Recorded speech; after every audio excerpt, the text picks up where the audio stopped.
Hi, this is Dave Galtzel from Armor Magazine, and I'm here with Timothy Taylor, Vancouver novelist whose most recent work is Storyhouse. He's the author of The Cranky Connoisseur, a three-part series about the endless dissatisfactions of satisfying ourselves, the first of which appears in this month's magazine. Hi, Tim. Hi. So, in your piece, you point out that there's a certain crankiness associated with connoisseurship. Food lovers seem perpetually dissatisfied.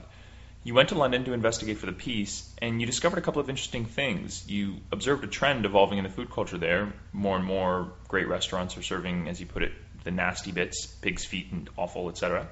Fergus Henderson, in particular, you say was part of the vanguard.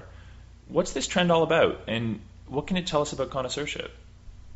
Well, there's an interesting. You sort of have to look for threads that you can follow all the way through, because the statement that I've made regarding a mediated desire is extremely broad. So you try to find things in a particular area of connoisseurship that sort of bear it out. And in London, as I described, there's this particular kind of eating and cooking going on. It's very, very good. I really enjoy it, frankly. It really, I really respond to a kind of simple, unpretentious British preparation. And frankly, there's an orientation to meat, and I like meat, so the cuisine is very much to my taste. But within that, there's something interesting that has sort of spread through the community, and that's the use of offal and unusual parts of the animal. Pig's feet are very common on menus from Tom Aiken's down to to St. John's, which I'll return to in a second because they're sort of the original, and offal, like liver, is very common, and pig's heads made into head cheese charcuterie is very, very common across these different these restaurants that sort of celebrate this kind of cuisine.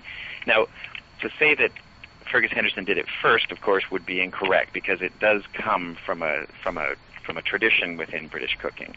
But the popularization of it starts somewhere. And Fergus Henderson, back in '94, I think it was, opened a restaurant called St. John, which was devoted to offal. It was devoted to the nasty bits, as Anthony Bourdain called them. Mm-hmm. And it was a huge success. And in the course of the past 15 years, now what you've seen is these items are starting to show up on menus in much fancier, much more chic, sort of uptown places than St. John. Mm-hmm. And the explanation for it is hard to immediately suss, because most people don't have a family history of eating this stuff. And sort of in the process of thinking about St. John and how influential it's been and how its ideas seem to have permeated the London scene within that sort of broader food aesthetic that we're describing, I came across an article in Gastronomica magazine, which is sort of a highbrow foodie magazine. It's very good. It's really interesting, but it's definitely sort of the intellectual take on foodieism.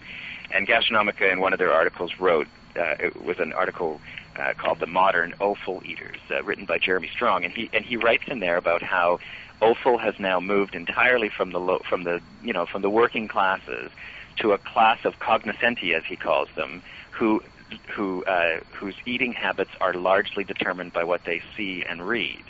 And I thought that was quite fascinating, because what Strong is saying, in effect, is that offal, as it has penetrated the foodie culture, and specifically as it's penetrated this British style of cooking, is enabled to do so entirely by people seeing and copying other people. In other words, nobody's coming to the table with it as a personal tradition or a family memory. Everybody's just seeing that some other foodie is doing it, and they're saying, well, that's interesting and that's new. I think I better try it. Okay, so restaurants are copying one another, diners are copying one another, and this maybe is the source of our dissatisfaction. Is there a lesson in this for how to avoid the connoisseurship trap and how to get more pleasure out of food?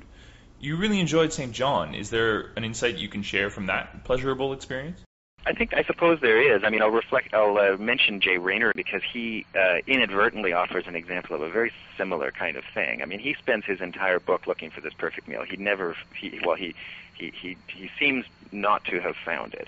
But at some point late in the book, he sits down for dinner with his father, and they go to a restaurant, an old bistro that he used to. He was one of these kids who was a gourmet and gourmand in his teens, a little bit unusual.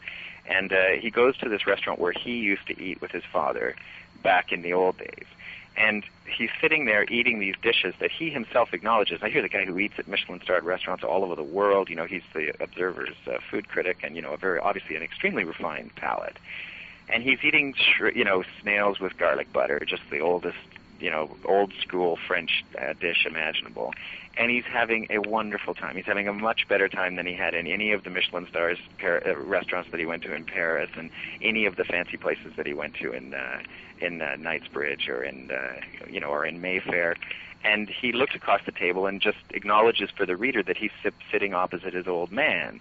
And it struck me, well, here Rayner touches on exactly the same thing. The reason that he feels wonderful there, he feels completely settled, he feels a complete absence of anxiety in the experience, is because the old man is the source of his taste.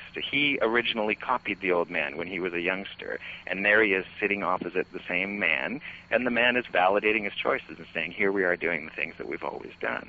Rayner has a much more positive experience doing that in food, or at least he has a sort of temporary alleviation of other symptoms, the feeling of fashion anxiety. And he, whether or not he understands it, he writes in that passage one of the most peaceful passages in the whole book. Words to eat by. Perhaps. Thanks, Tim. Thanks a lot. You just heard Timothy Taylor for En Route magazine. Be sure to check out our award-winning travel stories plus web exclusives at aircanada.com/enroute. Thanks for listening.